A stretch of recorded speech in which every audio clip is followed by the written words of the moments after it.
सुप्रभात बच्चों, मैं सोनिया सिंह हिंदी कक्षा में आप सभी का स्वागत करती हूँ। आज हम कविता 5 बसंत गीत के बारे में अध्ययन करेंगे, जिसके कवि हैं चंद्र प्रकाश चंद्र।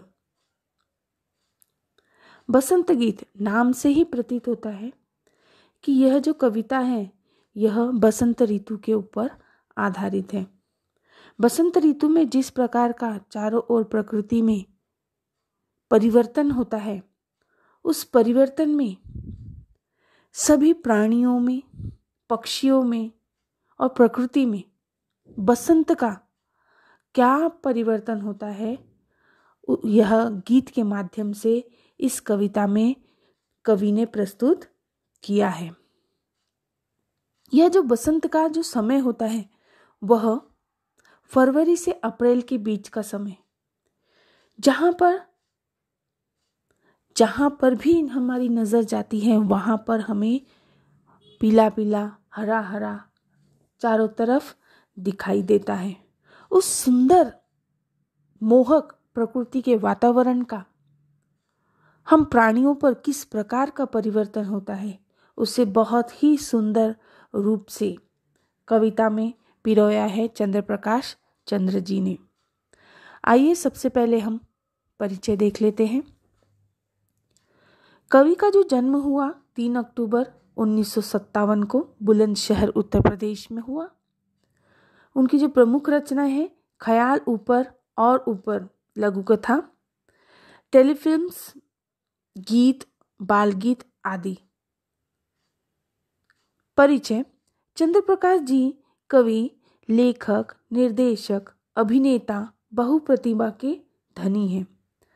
आपने विविध पत्र पत्रिकाओं में लेखन किया है। जो चंद्र प्रकाश जी है यह लेखक भी हैं, निर्देशक मतलब डायरेक्टर, वह अभिनेता मतलब कि वह एक्टिंग भी करते हैं, और बहुप्रतिभा के धनी मतलब कि वह बहुत सारे ऐसे अनेक कलाएं उन्हें आती है, और बहुत सारे उन्होंने पत्र पत्रिका यानी मैगजीन और समाचार पत्रों में उन्होंने लेखन भी किया है। प्रस्तुत कविता में कवि ने बसंत ऋतु में होने वाले परिवर्तन, प्रभाव और प्राणियों में फैले उल्लास को दर्शाया है। इस कविता में गीत के माध्यम से कवि ने बसंत ऋतु में किस प्रकार के जो परिवर्तन होते हैं, उसका प्रभाव दूसरे प्राणियों पर किस प्रकार पड़ता है, और उस प्रभाव की वजह से प्राणियों में किस प्रकार का आनंद होता है, उसको दर्शाया है। तो आइए देखते हैं कविता बसंत गीत। सजी आयो रे बसंत ऋतु सजी आयो, अजी गाओ रे बसंत सजी आयो। अब सजी का अर्थ होता है सजकर। बसंत ऋतु आपको पता ही है, बसंत यानी बसंत ऋतु। तो कवि यहाँ पर कह रहे हैं बसंत ऋतु के आगमन पर, यानी बसंत ऋतु आ गई है, बसंत ऋतु सज धज कर आ गई है, तो वह सबको आमंत्रित कर रहे हैं, सबको निमंत्रण दे रहे हैं कि आओ और बसंत ऋतु के आगमन पर सुंदर गीत गाओ। कली कली करत कलोल, कुसुम मंद मंद मंद मुस्कायो, गुनगुन गुनगुन गूंजे मधुगन, मधु मकरंद चुरायो। अब कली का मतलब होता है जो फूल खिला नहीं है, कलोल का मतलब होता है क्रीड़ा, खेलना, कुसुम का अर्थ होता है फूल, मंद मंद का अर्थ होता है धीरे धीरे, मुस्कायो का अर्थ होता है मुस्काना, मधुप का अर्थ होता है भौरा, और मकरंद का अर्थ होता है शहद, और चुरायो का मतलब होता है चुराना। तो इस पंक्ति में कवि कह रहे हैं कि बसंत ऋतु आने के बाद में जो फूलों की कलियां हैं वह क्रीड़ा कर रही है, खेल रही है।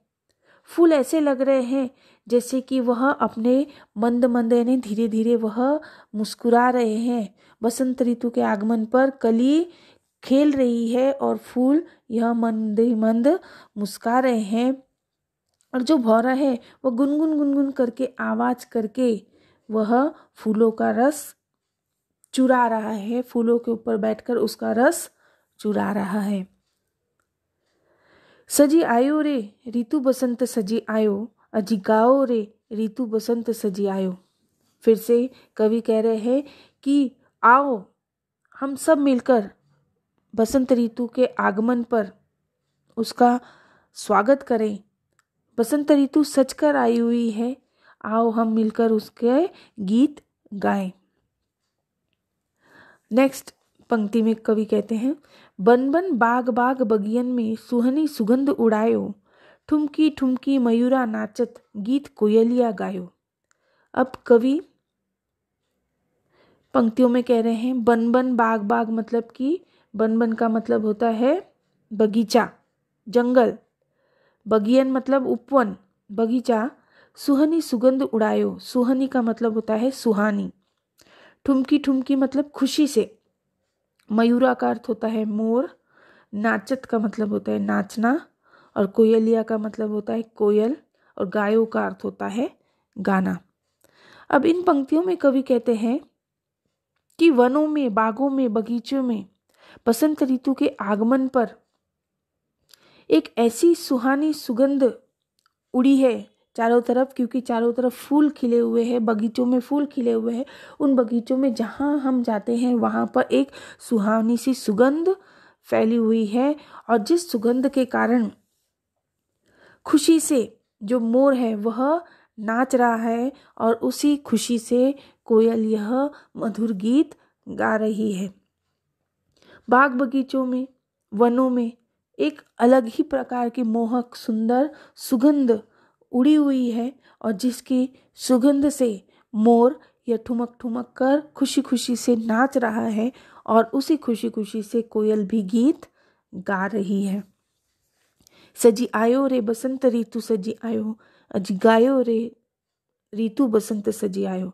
फिर से कवि कहते हैं कि बसंत ऋतु यह सजकर आ गई है, आओ हम बसंत ऋतु के आगमन का स्वागत करते हैं, और उसके स्वागत में हम सब मिलकर गीत गाते हैं। आगे पंक्तियों में कवि कहते हैं, पीली पीली सरसों फूली अरु बौर अमवा पे छायो, हरी हरी मटर बिछौने ऊपर अमित रंग बरसायो। सजी आयो रे ऋतु बसंत सजी आयो, अजी गाओ रे ऋतु बसंत सजी आयो। सरसों मतलब कि राई जो होता है, फूली का मतलब फूलना, अरु का मतलब और बौर का मतलब होता है आम के फूल, अमवा मतलब आम, बिछौना मतलब चादर, और अमित का मतलब होता है बहुत। अब कवि कहते हैं कि खेतों में जहाँ तक नज़र जाती है वहाँ पर पीली पीली सरसों फूली हुई दिखाई देती है। बसंत ऋतु में हम देखेंगे तो जो खेतों में है सरसों फूली हुई होती है, और सरसों के जो फूल होते हैं वो पीले पीले होते हैं। तो जहाँ तक हमारी नज़र जाती है वहाँ पर हमें पीले पीले सरसों फूले हुए दिखाई देते हैं। और जब हम आम के पेड़ पर देखते हैं तो आम के जो बौर होते हैं, बौर मतलब कि आम के जो छोटे छोटे फल होते हैं, वह भी आए हुए दिखाई देते हैं। और नीचे अगर हम देखते हैं तो हरी हरी मटर बिछौने ऊपर अमित रंग बरसायो। जो हरी हरी मटर होती है, मटर हम जो खाते हैं, वह हम देखते हैं कि नीचे ऐसे बिछी हुई रहती है कि जैसे किसी ने मानो हरा चद्दर बिछा दिया है। और यह देखकर बहुत खुशी होती है, बहुत अच्छा लगता है कि चारों तरफ सरसों फूली हुई है, उसका पीला पीला दिखाई दे रहा है, और नीचे जहाँ तक हमारी नज़र जाती है वहाँ पर मटर की चादर बिछी हुई दिखाई दे रही है। और यह बहुत अच्छा दिखाई दे रहा है, वह बहुत अच्छा रंग बरसा दिया है, ऐसा लगता है जैसे बसंत ने। फिर से कवि कहते हैं कि बसंत ऋतु सज कर आ गई है, आओ सभी लोग हम बसंत ऋतु के आगमन में उसके लिए गाना गाएं, उसका स्वागत करें। इस प्रकार से इस कविता में, इस गीत के माध्यम से कवि ने बसंत ऋतु में होने वाले विभिन्न प्रकार के परिवर्तनों को दर्शाया है कि किस प्रकार से छोटे छोटे पक्षी बसंत ऋतु में खुश होते हैं, छोटे छोटे प्राणी नाचते हैं, गाते हैं किस प्रकार से वनस्पतियों पर उसका असर होता है, किस प्रकार से खेत और खलियान यह सुंदर दिखाई देता है। पूरा जो वातावरण है वह बहुत सुंदर और महकता सुहावना दिखाई देता है। कवि ने यह गीत के माध्यम से बताया है। यहाँ पर यह कविता समाप्त होती है। आशा करती हूँ कि आप सभी को यह कविता समझी होगी। धन्यवाद।